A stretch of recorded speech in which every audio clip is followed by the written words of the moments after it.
Hi guys, welcome to this channel. This is a general reading for collective your energy at this time.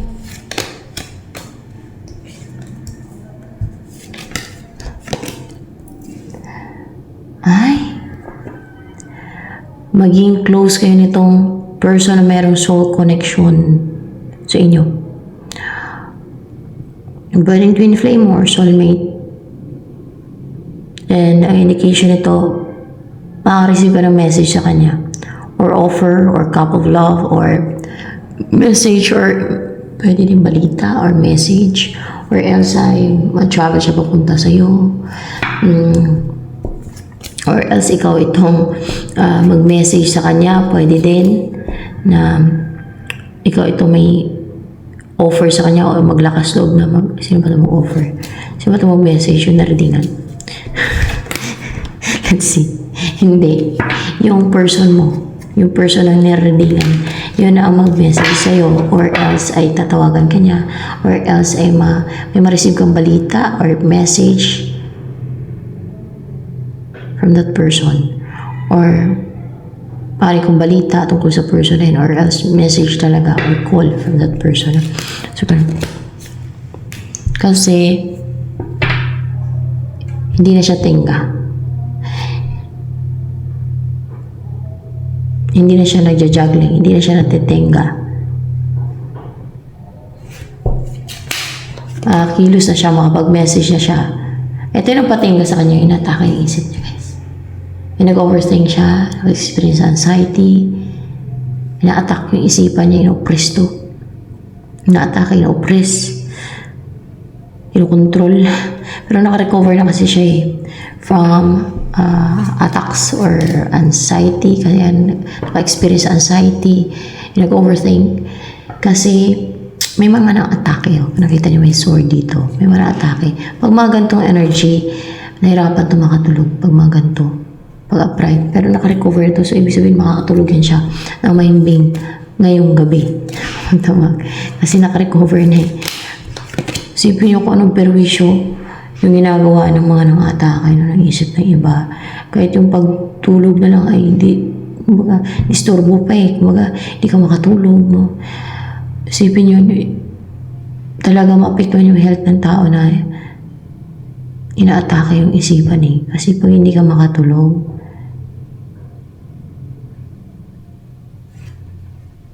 konti yung dugo mo At, manamlay ka. Manamlay ka talaga pag umaga. Na iba kasi, ibang pakiram na pag hindi ka nakatulog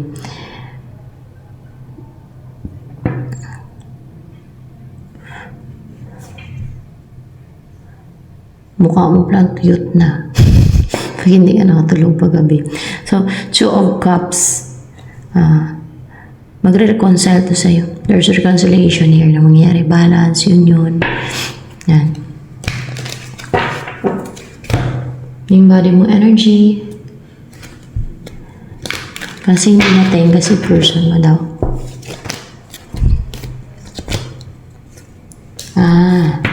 Para bang hunter ka and you're brave and passionate and may focus. So, kung ano yung target mo o hinahunting mo. Ano yung hinahunt mo? Ano ba yan? Hunter ka ba?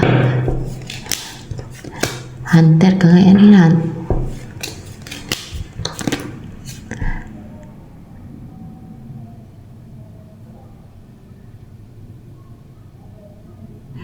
Itong nagre-recover sa grief, sadness.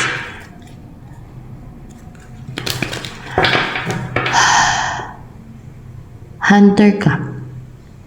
Ano ba to? Tao ba to? Itong hinahant mo. Tao. Na tuloy-tuloy ang trabaho niya, ginagawa niya na Kasi may witchcraft. Oo. Tuloy-tuloy ang ginagawa niya witchcraft. Witch o wizard to. Kasi sa kadiliman yan Yung mga witch, wizard. Kaanib ng kadiliman. sabihin na natin kampo ng kadiliman. Yun ang tamang term eh. Kasi sa kadiliman yan sila. So, ibig sabihin mga witch or wizard yung hinahanap mo. Mga witch or wizard. Or maybe this is your mission. Mission mo ba yan from God? Oo, mission mo from God yan. Na hinahunt mo, na ibig sabihin na hinahunt. Ikaw yung tagapatay ng mga witches and wizard? Daw. Using, ano ba yung ginagamit mo? Using a power from God. Galing sa God yung power yan. Kasi mission mo naman from God yan eh. Kasi nga, sa Bible yan, sinasabi na God, patayin ang mamang kukulam. O kung sa English pa, witch or wizard, di ba? Kasi, yan ay sa kadiliman kasi yan, yung mga ganyan na. Kaya, pinapapatay ng God. Kasalanan na nila yan ngayon. Kung ginagawa nila yan, alam nila sa kadiliman, sige sila gawa ng ganyan. At nasa Bible na yan, may warning na ang God dyan eh. Tapos sige sila gawa ng ganyan. Ayun. Pinapahan. May mga mission talaga. May mission na ganyan. May mga pinili ang God. Sa bawat mission. So, depende. No? Kung sino ang bibigyan na ng mission na like that. No?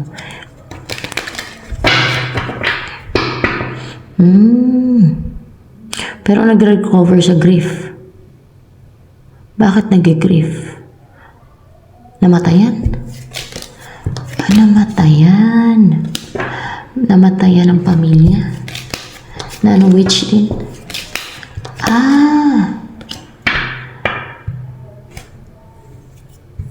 Sinong pumatay? Ikaw? Ikaw daw. Aware ka ba na ikaw pumatay? Sa namatay? Aware ka daw na ikaw pumatay sa namatay na witch. Kasi mission mo yan eh. Pero sinadya mong patayin yun. Upright ba to? Hindi. Hindi mo naman sinadyang patayin. Talagang aware ka na ikaw pumatay. Kasi that is your mission from God. Kumbaga siguro baka maramihan. Baka gano'n eh, nagsama sila. Kasama yung namatay. Ayun ba guys? So, ayun.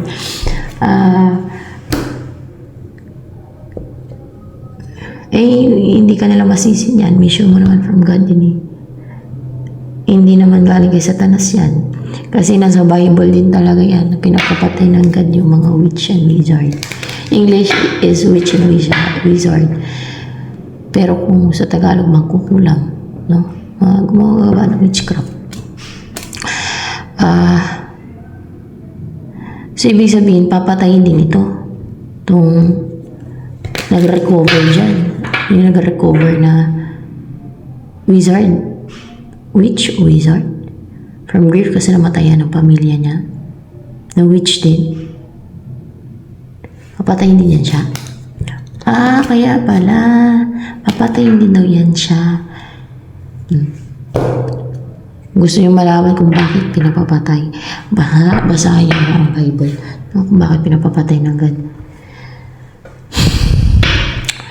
Magbago sila. Magbalik loob sa God. Yung mabuting tao. So, kasi yun talaga ang rules ng God eh.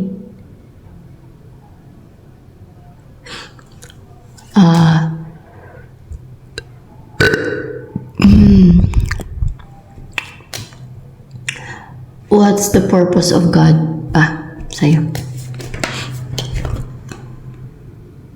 King of Water.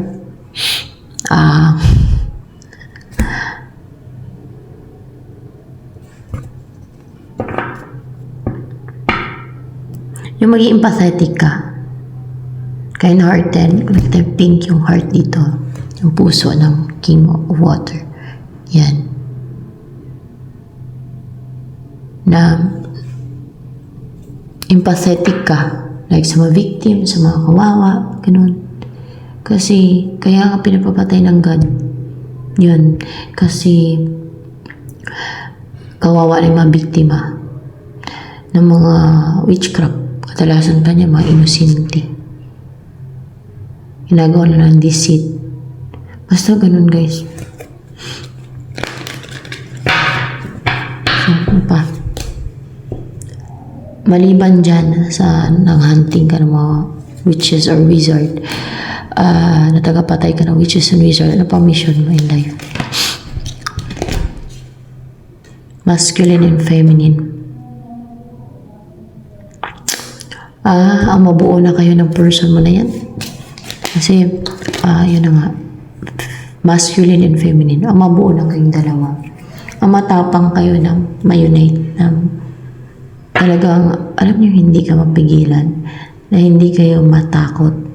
Hindi kayo makontrol ng iba. Through fear or manipulation. Na matapang kayo. Passionate kayo. Powerful, strong, na ma-unite.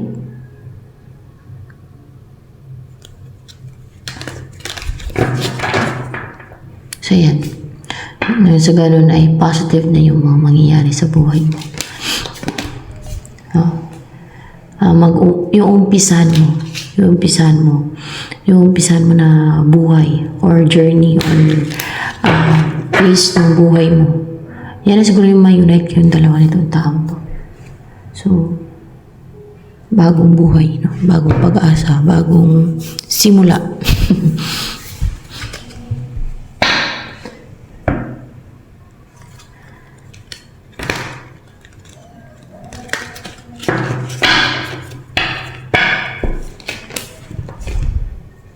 Community.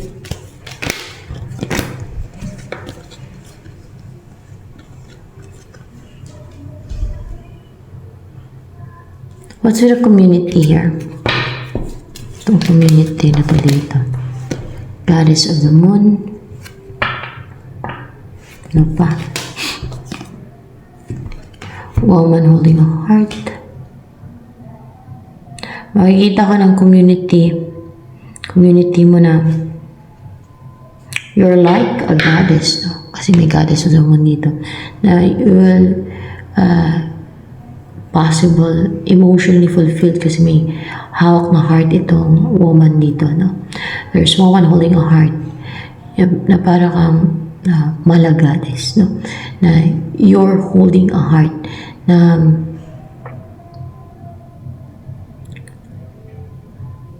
mataas yung tingin nila sa'yo kasi goddess of the moon. Parang they see you like a goddess. Parang ganon.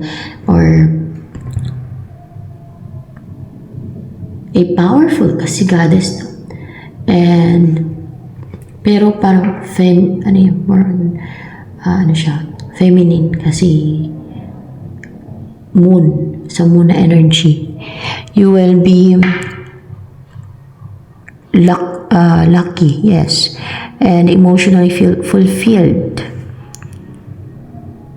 You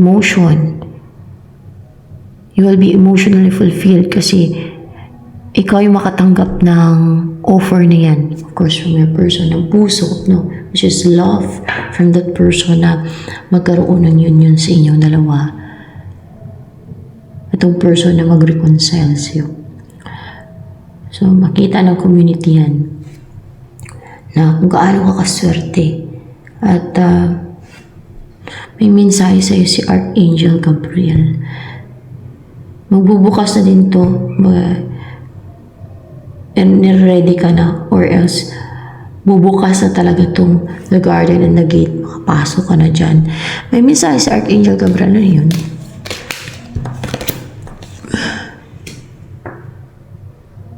Hinihil ka ni Archangel Raphael right now. Ngayon, yes. Ano pa ang mensahe ni Archangel Gabriel?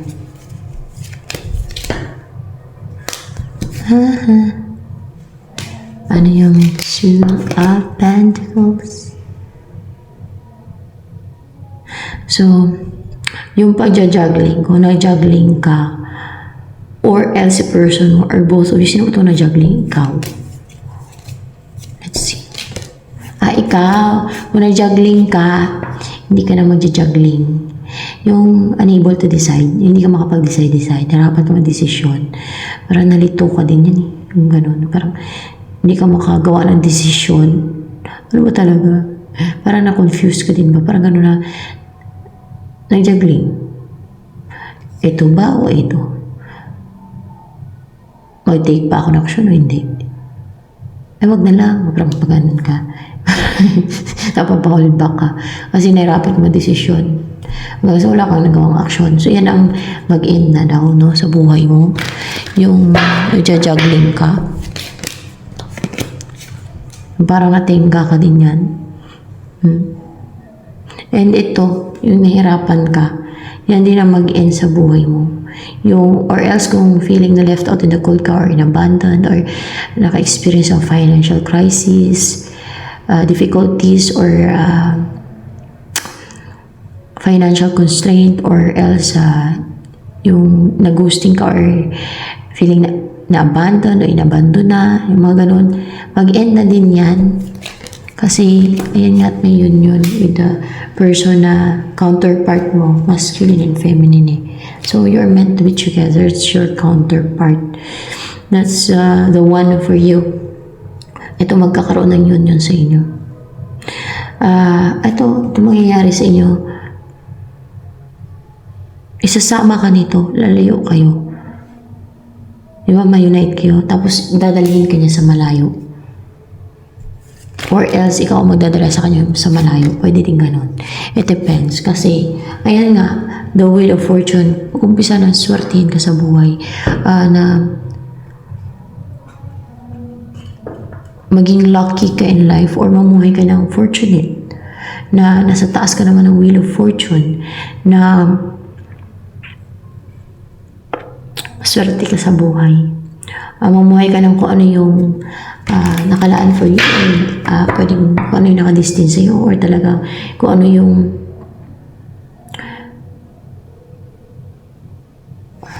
bigay ng God sa'yo, or ano ba to destiny mo? Hindi. Ano yung sinet ng God for you? Sinet yan siya. Magkaiba kasi yung destiny sa sinet eh. That's Tagalog. Ang set ay nakatakda, tinakda, ganun. Ang destiny in Tagalog ay nakatadhana, tinadhana, o diba? Lalasan pag sa God ay ano yan siya eh, tinakda ng God, nakasit, no? Pag sinet na ng God yan, walang makabali dyan, walang makabago dyan, mangyayari at mangyayari. Parang propesya na kung ano yung nakasulat sa Biblia, ay yun ang mangyayari. Kung ano kasulat sa Revelation, yun ang mangyayari. Ganun. Kasi siya ang creator ng lahat eh. Walang bago niyan. Kung ano yung sinet niya, yun ang mangyayari. Yung magaganap. So ganun. Knight of Wands. Kaya maging happy-go-lucky ka na, or kikilos na yung person mo na natingga. Hindi na siya matingga. Magte-take na siya ng action, brave na siya. Or else kung ikaw itong maging happy-go-lucky ka na, maging passionate, maging active, maging goal-driven, maging matapang na you will go after for what you want. Or may exciting yung buhay mo, full of excitement, pwede din ganun. Or what's with the Knight of Wands here? Ito yung person mo na naklaruhan na hindi na-clouded ng judgment niya. Actually, alam niya na ikaw yung the one. Ang daming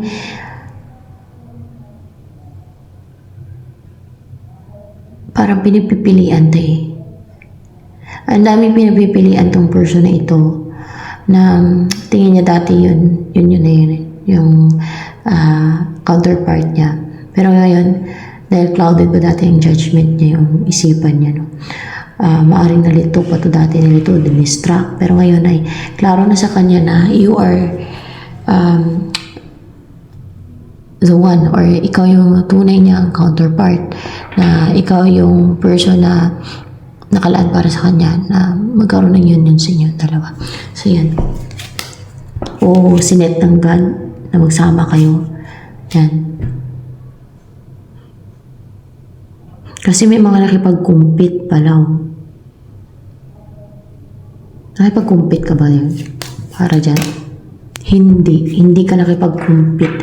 Yung mga hindi tunay na counterpart niya, mga mapiki, mahuwad, yun ang nakipag-compete sa'yo para makuha itong person na ito. Pero ikaw hindi ka naman nakipag-compete.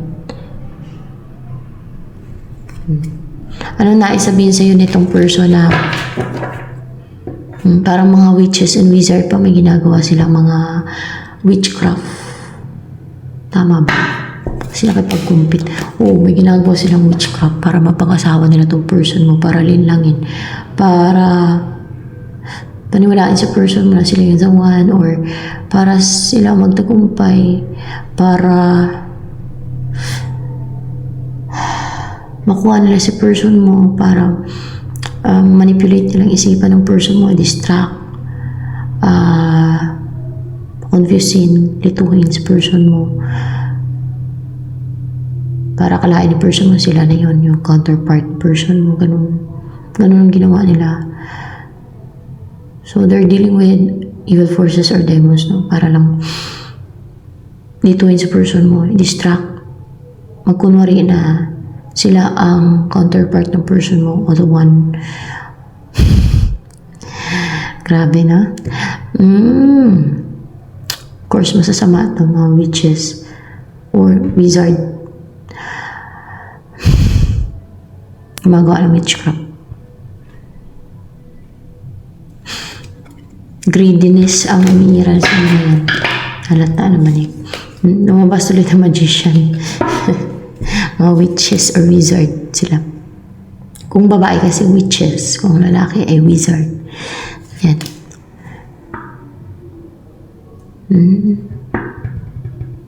Grabe. Maaaring inaatake ka pa ng mga yan kung alam nila ikaw yung the one. Ikaw yung counterpart ng person mo. Atakihin ka nila. Natake ka ba nila? Natake ka nga nila yun. Gusto ka pa nilang patayin? Clarified by this, yeah. Gusto ka nilang patayin para makuha nila sa person. Grabe sama, no? Grabe evil, no? You know, sabi ni Jesus Christ, ang mag-greedy ay hindi magmamana ng aking kaharian. So, sa Tagalog pa, ang mga gahaman o sakim ay hindi magmamana ng aking kaharian, sabi ni Jesus Christ. Witchcraft ang ginagawa nila, demonic. Ano ba nagustuhan sa'yo ng person?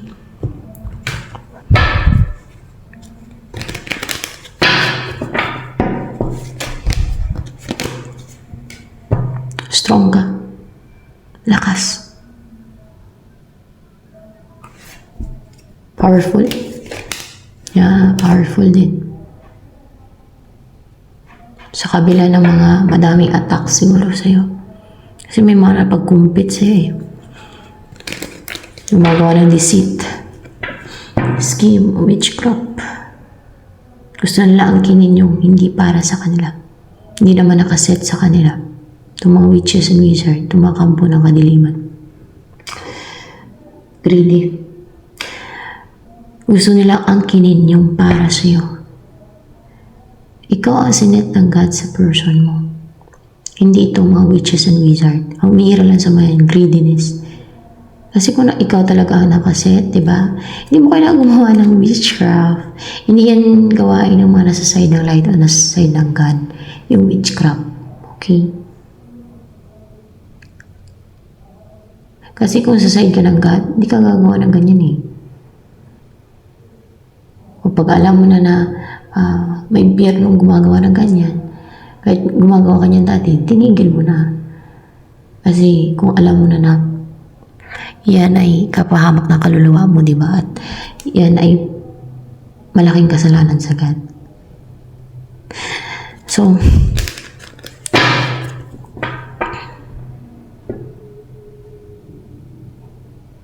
Kita niyo mga evil, umiiral sa kanila, greediness.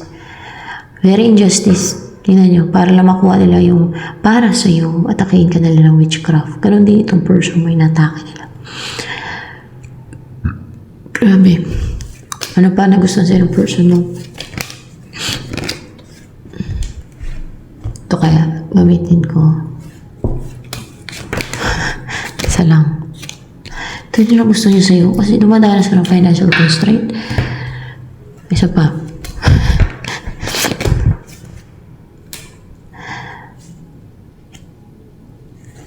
Dumadanas ka ng financial constraint pero malakas ka. So yun ang nagustuhan niya sa'yo kahit na dumadanas ka ng financial constraint ay malakas ka. Ay, ito pang-clarify ko na lang may. So yes, kahit dumadanas ka ng financial constraint, so malakas ka. You're strong, you're still strong. O iba siguro nagpakamatay na, pero huwag kayong magpakamatay guys. Kahit anong problema niya. Kasi kasalanan din yun. Laking kasalanan din yun. So, and ito din, kasi simple ka lang, di ka maarte, tapos para bang na-appreciate mo yung mga hayop, mapagmahal ka sa mga hayop, natural at affectionate, caring sa mga hayop. O gusto mo yung mga natural places, ganito din, no? Gusto mo yung mga natural na place like sa mga mapuno na lugar, may mga flowers or fruits. Simple ka lang ba? Ganun. Hindi ka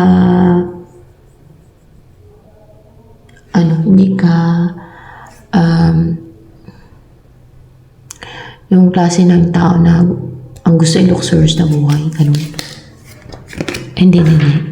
Kumbaga, gusto mo sa nature palagi. Ayun, ikaw yung klase ng tao na gusto mo sa nature lagi. No? So, yan. Kasi nakaka-relax naman talaga sa nature. So, yan. Ito na lamang for collective reading.